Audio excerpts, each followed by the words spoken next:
मोटी कमर वाली बहू पार्ट 2। अरे याद है ना वो मोटी सी कमर वाली बहू? उनके दिन अभी भी नहीं फिरे। वो फिर एक बार अपनी कमर को लेकर चर्चा में है। कैसे? देखिए। क्या करूं, मेरी मोटी कमर का सब मजाक उड़ाते हैं। माँ जी तो ऐसे करती है जैसे मैं कोई डायन हूँ। ना कहीं साथ ले जाती है, ना ही किसी से मुझे मिलवाती है। अरे मीना, तो कोशिश क्यों नहीं करती कि तेरी कमर थोड़ी पतली हो जाए? अब देख ना, मेरे ऑफिस में भी उस दिन तेरा कितना मजाक बना था, याद है ना? मीना को पति से ये उम्मीद तो बिल्कुल नहीं थी। वो सोच में पड़ जाती है कि आखिर क्या लुक्स ही मायने रखते हैं? रिश्ते नाम की कोई चीज होती है क्या? पापा पापा, मेरे स्कूल में फंक्शन है, सबके मम्मी पापा आएंगे, आप भी आना कल। अरे नहीं बेटा, कल तो मेरी ज़रूरी मीटिंग है, कल नहीं हो पाएगा बेटा। अरे मैं हूं ना, मैं आ जाऊंगी। क्यों? नहीं नहीं माँ, तुम रहने दो। तुम्हारे लिए तो दो दो चेयर लगाने पड़ जाते हैं और ऊपर से सब तुम्हारा मजाक बनाते हैं। ना बाबा ना, मेरे स्कूल में तो आना ही मत। मीना का दिल तो ये सोचकर और छोटा हो जाता है। वो किचन में जाती है और खाना बनाने लग जाती है। खाना बनाते बनाते उसे मुन्ने के जोर से रोने की आवाज आती है। अरे क्या हो गया मेरे बेटे को? मेरा बच्चा गिर गया है। कितनी बार कहा है कि भागा दौड़ी ना किया कर। मीना जल्दी से बच्चे को उठाती है, उसे कमरे में ले जाती है और सुला देती है।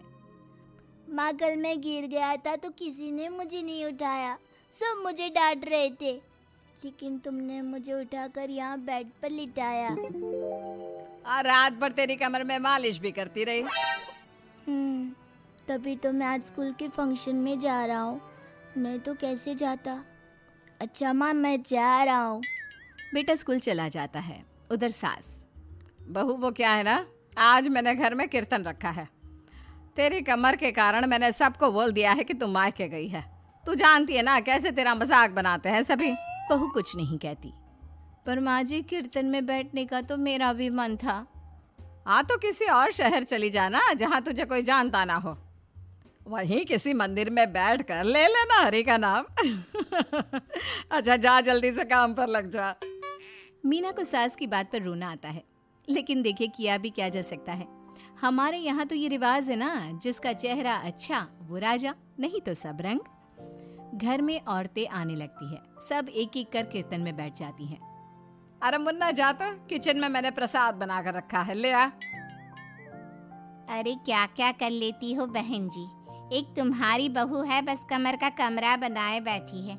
ये नहीं कि ससुराल में रहकर काम काज निपटाए, जब देखो तब मायके की हवा खाने पहुंची रहती है। तभी दूसरी कहती है, मैंने तो घर में मना कर दिया था कि कोई खाना नहीं खाना। बहन जी के घर कीर्तन है, मैं सबका खाना लेकर आऊंगी, लेकिन यहाँ तो लग रहा है कि प्रसाद के भी लाले पड़े हैं। अरे कर देना पागलों वाली बात, खाना भी बना कर रखा है मैंने। अरे कमला, जा जाकर कीर्तन के बाद जो मैंने खाना बनाया है ना, सबको लगा देना अरे बहू से ज्यादा तो आपके साथ ये कमला ही रहती है। हाँ तो क्या अब नौकरानी से करवा दी थी बेटे की शादी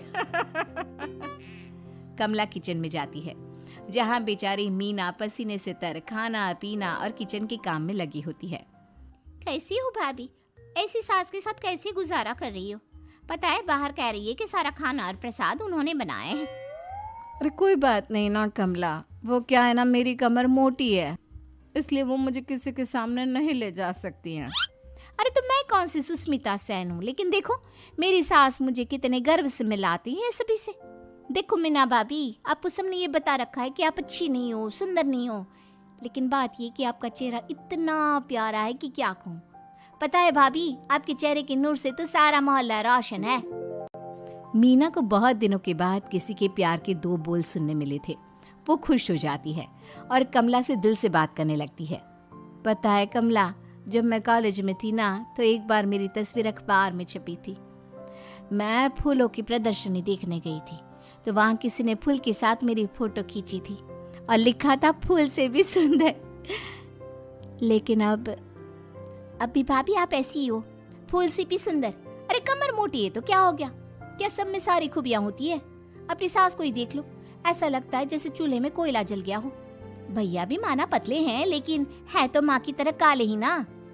वो तो भला हो भगवान का कि मुन्ना आ पर गया है, गोरा और सुंदर। मीना को कमला की बात समझ में आ रही थी। पहली बार किसी ने उससे अच्छे से बात की थी तो उसे रोना आ जाता है।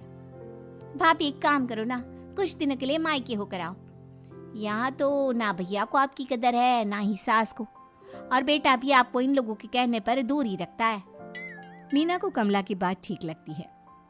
सारा कीर्तन निपट जाता है। उसके बाद अरे बहन जी मान गए, इतना सारा खाना और प्रसाद बनाने के बाद भी आपको देख के लगता नहीं कि आप एक बूंद भी थकी हो, बिल्कुल फ्रेश।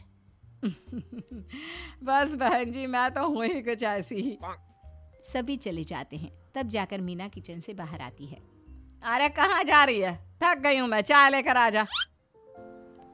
माँ जी चक्कर आ रहा है, सर दुख रहा है, कब से किचन में बंद थी, गर्मी में पसीना भी बहुत आ रहा था, जरा कमरे तक जाकर पसीना सुखा लूं।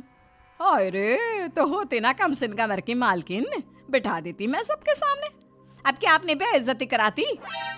बस माँ जी मैं तंग आ गई हूँ, मैं अपने मायके जा रही हूँ। जब मेरा होना आप लोगों को इतना अखरता है तो मैं क्यों यहाँ रहूँ, क्यों ना मैं माँ के पास जाकर आराम ही करूँ। तभी वहाँ पति आ जाता है।